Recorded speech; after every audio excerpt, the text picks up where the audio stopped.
बिस्मिल्लाहिर्रहमानिर्रहीम। अस्सलाम वालेकुम। मैं इंजीनियर गज़नफ़र अब्बास मदनी एक नई वीडियो के साथ।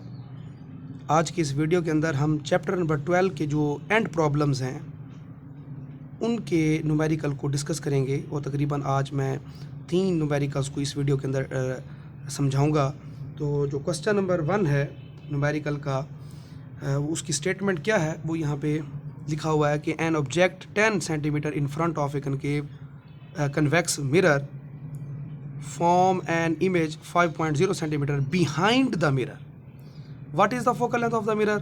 तो ये स्टेटमेंट दी गई है। अब इस स्टेटमेंट को देखते हुए हम न्यूमेरिकल को किस तरह सॉल्व करेंगे, तो ये देखें मैंने न्यूमेरिकल को सॉल्व किया हुआ है। तो सबसे पहले आप हमेशा ऐसे करें कि न्यूमेरिकल के अंदर पहले ढूंढें कि आया कि ये वाला न्यूमेरिकल मिरर का है या लेंस का है। तो सबसे पहले देखा तो यहाँ पे मिरर का था, तो मैंने लिखा मिरर। अब ये मिरर कौन सा है, यहाँ पे लिखा हुआ है कन्वेक्स मिरर, तो आपने यहाँ पे लिख देना है convex mirror is convex mirror. अब हमने वैल्यूज़ को ऊपर देखना है, क्योंकि मैंने आपको लास्ट वीडियो के अंदर मिरर और लेंसेज की जो कन्वेंशन है उसको बताया हुआ है। वो आपको अच्छी तरीके से आनी चाहिए। अगर वो समझ आ गई तो फिर आपके लिए ये कोई मुश्किल बात नहीं है। तो अब हम वैल्यूज़ को देखते हैं कि पहली वैल्यू है यानी कि an object 10 centimetre, object 10 centimetre है in front of the convex mirror. तो इसके अंदर ये ऑब्जेक्ट का डिस्टेंस है जिसको हम पी से रिप्रेजेंट करते हैं, और वो आपको पता है कि हमेशा पॉजिटिव होगी, वो 10 सेंटीमीटर आ गई। इसी तरह फॉर्म्स एन इमेज 5.0 सेंटीमीटर, जो इमेज है वो 5 सेंटीमीटर के फासले पर है, यानी कि क्यू की वैल्यू 5 सेंटीमीटर, लेकिन क्यू आया कि पॉजिटिव है नेगेटिव है, तो वो यहाँ पे हमें नज़र आ रहा है कि वो लिखा हुआ है कि बिहाइंड द मिरर। आपको पता है कि अगर वो बिहाइंड द मिरर होगा तो क्यू की वैल्यू क्या होगी, नेगेटिव होगी। तो यहाँ पे Q is equal to -5 centimetre मैंने लिख दिया। मालूम क्या करना है, what is the focal length of the mirror, कि focal length of the mirror क्या होगा, F की वैल्यू। तो focal length of the mirror F is equal to, ये हमने मालूम करना है। तो अप्लाइंग मिरर फार्मूला, जो मिरर फार्मूला मैंने अप्लाई किया वो क्या है जी, 1/f is equal to 1/p plus 1/q, जो कि हमने F निकालना है। तो यहाँ पर P और Q की वैल्यू पुट करेंगे। P की वैल्यू 10, Q की वैल्यू -5। तो अगले स्टेप में प्लस माइनस माइनस, तो ये माइनस आ गया। तो फिर हमने उससे अगले स्टेप में इन दोनों का एलसीएम लिया तो वो 10 ही आएगा। 10 और 5 का एलसीएम 10 आएगा। तो 10 को 10 पे डिवाइड करें तो 1, 1 को ऊपर वाले 1 से मल्टीप्लाई करें तो 1 आएगा। 10 को 5 पे डिवाइड करें तो 2, 2 को ऊपर वाले 2 से मल्टीप्लाई 1 से मल्टीप्लाई करें तो वो 2 आ जाएगा, यानी कि -2। तो एक में से 2 चला जाए तो वो -1 आता है। नीचे वाला 10, यहाँ पे जो अभी हमने निकाला वो 1/f की वैल्यू निकाली, विच इज़ इक्वल टू -1/10। क्योंकि हमने f निकालना है तो दोनों साइड पर हम इसको उलट करेंगे, रेसिप्रोकल लेंगे। 1/f से f बन जाएगा, इज इक्वल टू माइनस का माइनस रहेगा, 1/10 से 10 बन जाएगा। तो इस तरह फोकल लेंथ की वैल्यू आ जाएगी -10 सेंटीमीटर। तो ये है हमारा पहला न्यूमेरिकल। इसी तरह दूसरा जो न्यूमेरिकल है जो कि एंड प्रॉब्लम है, उसकी स्टेटमेंट कुछ इस तरह से है। वो है जी एन ऑब्जेक्ट, कि एक ऑब्जेक्ट है 30 सेंटीमीटर टाल। तो ये टाल बता रहा है कि ये ऑब्जेक्ट की हाइट है, जिसको हम HO से रिप्रेजेंट करेंगे, इज़ लोकेटेड, और उसकी लोकेशन, अब लोकेशन बता रही है कि वो जो ये वाली वैल्यू 10.5 सेंटीमीटर है वो ऑब्जेक्ट का डिस्टेंस है, जिसको हम P से रिप्रेजेंट करेंगे। और मैंने यहाँ पे लिखा हुआ है कि height of the object HO which is 30 centimetre, height object distance which is P is equal to 10.5 centimetre from a concave mirror. तो मैंने आपको पहले भी बताया कि सबसे पहले स्टेटमेंट के अंदर देखें कि मिरर है या लेंस है। तो यहाँ पर मिरर है तो मैंने लिखा मिरर, और है भी कौन सा, कनकेव मिरर, तो मैंने लिख दिया मिरर इज़ कनकेव मिरर। और आपको पता है कि जो कनकेव मिरर होता है वो एक कन्वर्जिंग मिरर होता है। तो जो कन्वर्जिंग मिरर होगा उसकी फोकल लेंथ हमारे पास पॉजिटिव आएगी। जिस तरह ऊपर वाले के अंदर ये कन्वेक्स मिरर था, तो कन्वेक्स मिरर एक डाइवर्जिंग मिरर है, डाइवर्जिंग मिरर की फोकल लेंथ नेगेटिव है, तो इसका जवाब भी हमें माइनस में मिल गया, F is equal to -10 centimetre. तो खैर यहाँ पे जो फोकल लेंथ होगी वो इस कन्वर्जिंग मिरर की वजह से पॉजिटिव आएगी, और वो है कितनी, वो इसकी स्टेटमेंट में ही नज़र आ जाएगी। वो ये है जी विद फोकल लेंथ 16 सेंटीमीटर, जो F की वैल्यू है वो 16 सेंटीमीटर है, और वो क्या बन जाएगी, F is equal to 16 centimetre positive में। तो मालूम हमने क्या क्या करना है। पहला है जी हमारे पास where is the image located, यानी कि इमेज की लोकेशन यानी कि Q को फाइंड आउट करना है। और जो दूसरा पार्ट है और वो कहता है हाउ हाई इज़ इट, और वो जो इमेज है वो कितना उसकी हाइट है, वो हमने बतानी है।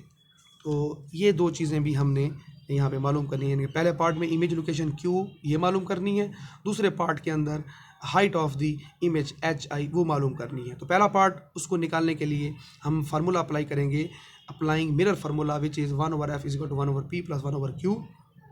अब इनके अंदर हम वैल्यूज़ पुट करते हैं f और p की। तो f की वैल्यू 16 और p की वैल्यू 10.5। तो चूँकि हमने q निकालना है तो इसको इधर ले हैं, हाँ इसको इधर ले हैं, तो वो आएगा -1/10।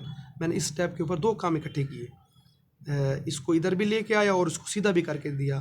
तो 1/q इज इक्वल टू 1/16, इधर जाके -1/10.5। तो दो काम मैंने इकट्ठे किए, इसको आपने अच्छे तरीके से देख लेना है। अब आगे हमने क्या किया, इन दोनों का लिया हमने एलसीएम। अब एलसीएम में आप पहले 16 × 10.5 यहाँ पे लिख लें। जब वो दोनों हम लिखेंगे तो ये 10.5 इधर जाके मल्टीप्लाई होगा और 16 इधर जाके मल्टीप्लाई हो जाएगा। तो ये आएगा 10.5, ये -16 आ जाएगा। चूँकि मैंने इस स्टेप पे इन दोनों को इकट्ठा मल्टीप्लाई करके लिखा तो नहीं है, लेकिन मैंने मल्टीप्लाई कर दिया है, तो वो आएगा 168। तो 1/q हमारे पास क्या आ जाएगा, इसमें से 10.5 में से 16 को माइनस करो तो जवाब आता है -5.5। तो चूँकि q निकालना है, दोनों साइड पे रेसिप्रोकल करें, उलट करें, तो ये भी उलट होके q हो जाएगा, ये उलट होके -168 डिवाइडेड बाय 5.5 हो जाएगा। तो 168 को 5.5 पे डिवाइड करें तो जवाब आएगा q इज इक्वल टू -30.545। चूँकि पॉइंट के बाद दो डेसिमल प्लेस तक हमने इसको राउंड ऑफ करना होता है। तो अगर हम तीसरे ये वाला राउंड ऑफ करें तो यहाँ पर उस राउंड ऑफ के कानून के मुताबिक रह जाएगा -30.54 सेंटीमीटर। तो ये हमारा पहला पार्ट। अब इसमें मैंने कुछ लिखा हुआ है कि minus sign indicates that image is located at behind the mirror. चूँकि क्यू नेगेटिव आ गया तो साफ है वो जो इमेज होगा वो बिहाइंड द मिरर होगा। एंड पी, जो पी की वैल्यू है वो एफ से छोटी है, इनके जो ऑब्जेक्ट डिस्टेंस है वो फोकल लेंथ से कम है। वो जो मैंने आपको पिछली स्लाइड के अंदर बताया, ये वाला लिखा हुआ है कि f 10.5 है और f जो है वो 16 सेंटीमीटर है। साफ आ रहा है कि यहाँ से ज़ाहिर होता है कि जो p है वो f से कम है। तो इससे क्या हुआ कि हमारे पास जो इमेज होगी, सो इमेज इज़ अपराइट। मैंने इसकी नेचर लिखी यहाँ पे, हालांकि पूछी नहीं है, मैंने बताई ताकि आपको साइन कन्वेंशन के हवाले से इसका पता लग जाए। तो इमेज इज़ अपराइट, वर्चुअल और मैग्नीफाइड, और वो बड़ी होगी। इसी तरह अगर हम इसका दूसरा पार्ट के इमेज की हाइट क्या होगी, तो इसके दूसरे पार्ट के हवाले से वो देखें कि for height of the image H I. तो मैंने एग्जांपल 12.6 के अंदर आपको पढ़ाया था कि मैग्नीफिकेशन का फार्मूला होता है HI/HO, या मैग्नीफिकेशन जो कि लीनियर मैग्नीफिकेशन कहलाती है वो होती है Q/P। तो इन दोनों को आपस में बराबर कर दें तो ये असल में दोनों ही मैग्नीफिकेशन के इक्वल है। चूँकि हमने हाइट ऑफ द इमेज निकालना है तो HO को इधर जाके Q/P से मल्टीप्लाई कर देंगे। अब मैं वैल्यूज़ पुट करता हूँ। Q की वैल्यू 30.54। तो इसको भी लिखने के दो तरीके हैं। क्योंकि हाइट कभी नेगेटिव में नहीं हो सकती, क्योंकि यहाँ पर जो हमने Q की वैल्यू निकाली है वो नेगेटिव है। ये वाली हमने Q की वैल्यू नेगेटिव निकाली। तो आप या तो नेगेटिव लिखो ही ना, ताकि height of the image negative आए ही ना। अगर आप इसको यहाँ पे नेगेटिव लिखना चाहते हैं, या तो यानी कि पहली बात तो ये है कि आप यहाँ पर नेगेटिव ना लिखो, Q की वैल्यू पुट करो, P की वैल्यू पुट करो और हाइट ऑफ द ऑब्जेक्ट जो है ये इसको ये लिख दो। तो आप इन दोनों को मल्टीप्लाई करके नीचे वाले 10.5 से डिवाइड करके ये जब आप उसको राउंड ऑफ करें तो वो आएगा 87.26 सेंटीमीटर। ये इसका आंसर आ जाएगा। या अगर आपने करना भी है तो आप यहाँ पर एब्सोल्यूट वैल्यू, जो लोग मैथ पढ़ते हैं उनको पता है कि चैप्टर नंबर 7 के अंदर एब्सोल्यूट वैल्यू हमने पढ़ी हुई है। तो वो ये है कि आप इन दोनों जगहों पर एब्सोल्यूट वैल्यू यहाँ पे लगा दें, तो उससे वो जो नेगेटिव साइन होगा वो ख़त्म हो जाएगा। तो यहाँ पर भी एब्सोल्यूट वैल्यू आ जाएगी और इसी तरह यहाँ पर भी एब्सोल्यूट वैल्यू आ जाएगी। तो यहाँ पर अगर आप नेगेटिव लगाएंगे तो ये एब्सोल्यूट वैल्यू से ये नेगेटिव ही ख़त्म हो जाएगा। तो हमारे पास डायरेक्ट 30.54 को डिवाइड करो 10.5 से, वो पॉजिटिव में आएगा, उसी को फिर 30 से मल्टीप्लाई करो तो जवाब आएगा 87.257 सेंटीमीटर और राउंड ऑफ करेंगे तो वो आएगा हमारे पास 87.26 सेंटीमीटर। तो ये हमारा न्यूमेरिकल जो कि 12.2 था।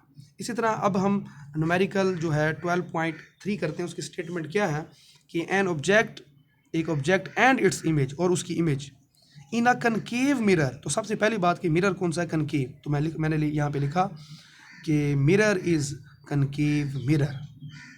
और कनकेव मिरर क्या होता है, वो एक हमारे पास कन्वर्जिंग मिरर होता है, और जो कन्वर्जिंग मिरर होता है उसकी फोकल लेंथ पॉजिटिव आएगी।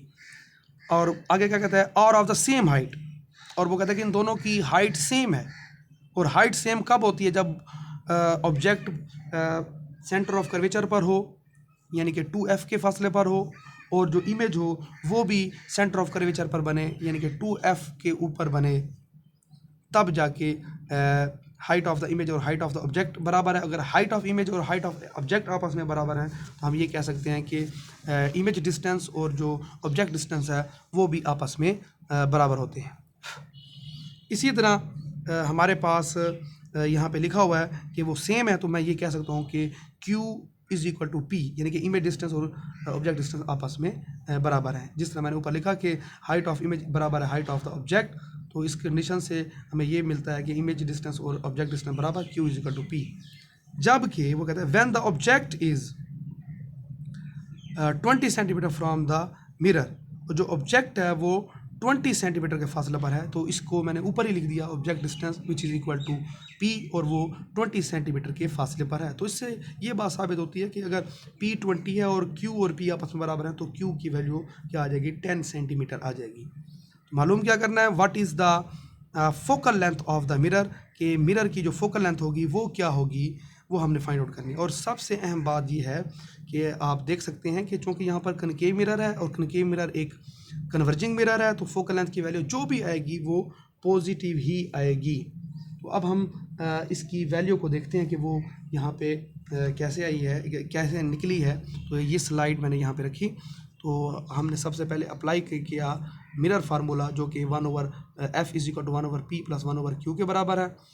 अब मैं वैल्यूज p और q की पुट करता हूँ, दोनों ही सेम है, 1/20 प्लस 1/20 हो जाएगा। इन दोनों का एलसीएम भी 20, तो ये ऊपर 1 + 1 आ जाएगा, 1 + 1 2 होता है। अब इसको हम थोड़ा सा सिंप्लीफाई करें, 2 × 1 = 2 और 2 × 10 = 20, तो ये 1/10 आ जाएगा। इसको उलट करें दोनों साइड पे तो ये 1/f से f बन जाएगा और 1/10 से 10 सेंटीमीटर। तो इस तरह तीसरे न्यूमेरिकल की जो फोकल लेंथ है मिरर की वो 10 सेंटीमीटर यहाँ पे निकलती है। तो ये आज हमने इस यहाँ पे 3 न्यूमेरिकल पढ़े इस वीडियो के अंदर। तो उम्मीद काफ़ी है कि आपको ये 3 न्यूमेरिकल समझ आ चुके होंगे।